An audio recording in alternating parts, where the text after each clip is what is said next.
සිංහලෙන් දිවල් දුව දෙමලෙන් නෙඩුන් තීව් කියලා හඳන්වන ඩෙල්ෆ් දූපත යාපනයේ දිස්ත්‍රික්කයට ඇති ලස්සන දූපතක්. යාපනයේ සිට කිලෝමීටර් 42කුත් ප්‍රධාන භූමියෙන් කිලෝමීටර් 7කුත් දුරින් පිහිටලා තියෙන මේ දූපත ග්‍රාම නිලධාරී කොට්ටාශ 6ක පවුල් 1500ක 5000ක පමණ ජනතාවක් ජීවත් වන දූපතක්.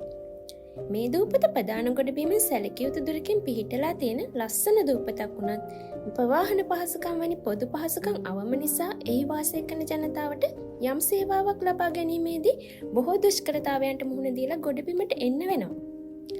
උදාහරණයක් විදියට මේ දූපතේ ඉන්න කෙනෙක්ට ඡන්දහිමි නාම ලේඛනයට නම දාගන්න නැතිනම් ඡන්දහිමි නාම ලේඛනේ ලියාපදිංචි තොරතුරු ගන්න වගේ සේවාවක් ගන්න ඕන වුණොත් දූපතේ තියෙන එකම ලංගම් බස් එකට නැගලා දූපතේ නැවතට වෙන මාවේලිතුරේ නැවතට එන්න ඕන. එතනින් වඩතාරකී වගේ යාත්‍රාවක නැගලා ප්‍රධාන ගොඩබිමේ කුරිකාට්ටුවන් නැවතට එන්න ඕන. මේ යාත්‍රා ගමන් වාර දවසකට තියෙන 2-3ක් විතරයි. ආයෙත් එතනින් 770 යාපනයේ කුරිකාට්ටුවන් බස් එකක නැගලා යාපනයේ නගරයට ඇවිත් යාපනයේ දිස්ත්‍රික් මැතිවරණ කාර්යාලයට එන්න ඕන. සාමාන්‍යයෙන් මේ ගමනට පැය 6ක් වගේ යනවා. යන්නේ නම් පැය 12ක් වගේ. ලොකු වේදමත් සහ ගමන් මාංශය දරන්නත් ඕන. එහෙම කාර්යාලයට ආවත් එතන ලොකු පොලිමක්. එක වැඩේට නිලධාරීන් 2-3 දෙනෙක් ගාවට යන්නත් ඕන. දූපතට යන අන්තිම යාත්‍රාව හවස 4ට. ඒ නිසා ඊට කලින් කොහොම හරි යන්නත් ඕන. යාත්‍රාව මගහැරෙන පහුවෙන්ද වෙනකල් පාරේ තමයි ඉන්න වෙන්නේ. ඒ නිසා මේ දූපතේ ගොඩක් අය වැඩ කරගන්න ගියාම ලොකු අපහසුතාවයන්ට පත් වෙනවා. සමහර අය කරගන්නම ඕන ඒවා වුණත් අතහැරලා දානවා. ඡන්ද ලියන්නෙත් නැහැ. එහෙම වුණාම ඒ අයගේ අත්වාසිකම් අතහැරෙන්නේ ඒගොල්ලොන්ටත් නොදැනීමයි. හැබැයි දැන් මැතිවරණ කොමිෂන් සභාවෙන් ලබා ගන්න ඕන සේවාවන් ගන්න මැතිවරණ කාර්යාලයට හරි නිලධාරීන් හමුවට හරි යන්න ඕන නැහැ. මැතිවරණ සේවා මගින් දැන් මැතිවරණ කොමිෂන් සභාවම අත ළඟට ගෙනත් දීලා තියෙන්නේ.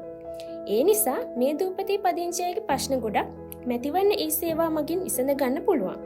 හැබැයි ගැටලුව වෙන්නේ වැඩි දෙනෙක් මේ ගැන දැනුවත් භාවයක් නැති එක. ඒ වගේම වැඩිහිටියන් බොහෝ දෙනෙකුට ෆෝන් එකකින් මේ වැඩේ කරගන්න තේරෙන්නේ නැහැ. ඒ නිසා මැතිවරණ කොමිෂන් සභාවේ තොරතුරු හා sannivedana තාක්ෂණ අංශයේ අපි යාපනයේ දිස්ත්‍රික් මැතිවරණ කාර්යාලයේ නිලධාරීන් එක්ක මැතිවරණ කොමිෂන් සභාවෙන් ලබා දෙන මැතිවරණ සේවා භාවිත ලබා ගන්න ආකාරය ගැන කියලා දෙන්න ඩෙල්ෆ් දූපතේ අපේම සහෝදරයන් හොයාගෙන ගියා. පහසුකම් අඩු දූපතට ගමන දුෂ්කර වුණත් මේ වැඩසටහන හරහා ඩෙල්ෆ් දූපතේ ජනතාවට මැතිවරණ කොමිෂන් සභාවෙන් ගන්න ඕන සේවාවන් ගන්න ආයි ගොඩබිමට එන්න ඕනේ නැති වෙන නිසා මේ වැඩසටහන වෙනුවෙන් හැමදෙනාම මහන්සි වෙලා කටයුතු කළා.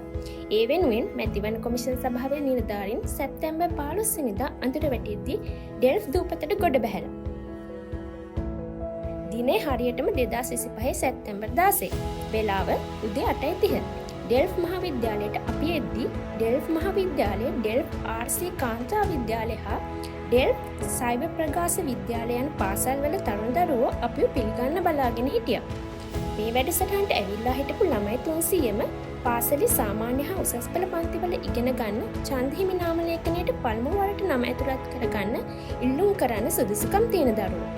යාපනයේ දිස්ත්‍රික් නියෝජ්‍ය මැතිවරණ කොමසාරිස් ආර් සසීලන් මහතා වැඩසටහනේ අරමුණු පැහැදිලි කිරීමෙන් පසු මැතිවරණ කොමසාරිස් ජෙනරාල් සමන්ශී රත්නායක මහතා ඡන්ද බලයේ ප්‍රජාතන්ත්‍රවාදයේ වැදගත්කම සහ ඡන්දහිමියෙකු ලෙස ලියාපදිංචි පිළිබඳ පාසල් දරුවන්ට පැහැදිලි කිරීමක් කරා.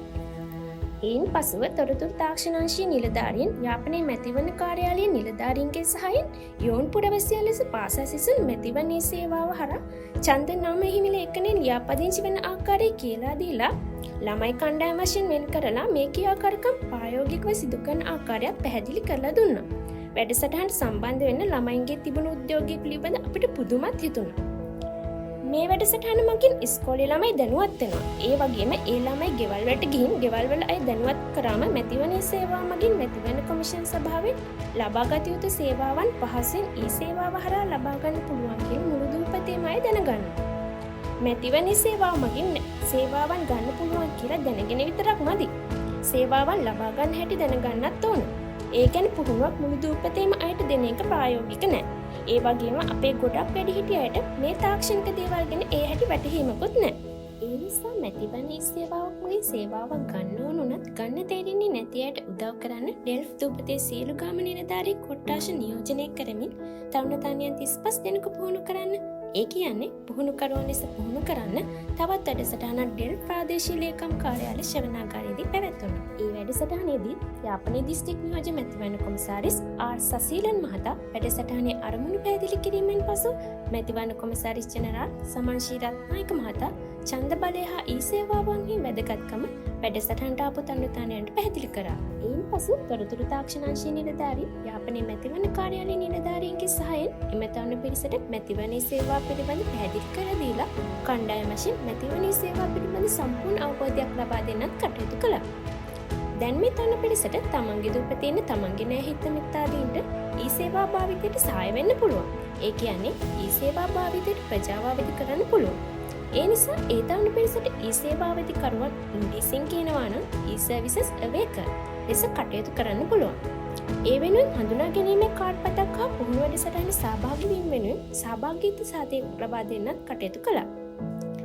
සහතිකපත් ලබා දීමෙන් පසු ඩෙල් ප්‍රාදේශීය ලේකම් නඩරාජ ප්‍රභාකරන් මහතා මෙවැනි වැඩසටහනක් දූපතක දූපත් වාසීන් වෙනුවෙන් සංවිධානය පිළිබඳ අගය කරා. මේ වැඩසටහන ලොකු වේලාවක් ගත වුණු වැඩසටහනක් නිසා දවස ගිවිලා ගිහින් අඳුරත් ඇටීගෙන එනවා. අපිට යන්න වෙලාව හරි. මොහොතේ සැර වැඩි වෙනවා කියලා පණිවිඩයකුත් ඇවිත්. ඉතින් අපි බඩු ටිකත් ඉක්මනින් පටවාගෙන එන්න පිටත් වුණා. මුහුදේ රළ හොඳටම සැර වෙලා ඡණ්ඩ විදියට කඩා පනිනවා. යාත්‍රාව පදවපු නැවිය බොහොම අසීරුවෙන් අපි වරගෙන ගොඩ බිමට යාත්‍රා කරනවා. ඒක සෑහෙන්න භයානක අත්දැකීමක්. ඒත් මේ දූපතයට මැතිවරණ කොමිෂන් සභාවෙන් සේවාවන් ගන්න මේ වගේ භයානක අත්දැකීම් නැති ආයෙත් ගොඩ බිමට එන්න ඕන වෙන්නේ නැති නිසා අපි කරපු වැඩසටහන ගැන රාජ්‍ය නිලධාරීන් ලෙස මැතිවරණ කොමිෂන් සභාවේ අපිට ලොකු සතුටක් අපි හැමෝටම ඉතුරු වෙලා තිබුණා.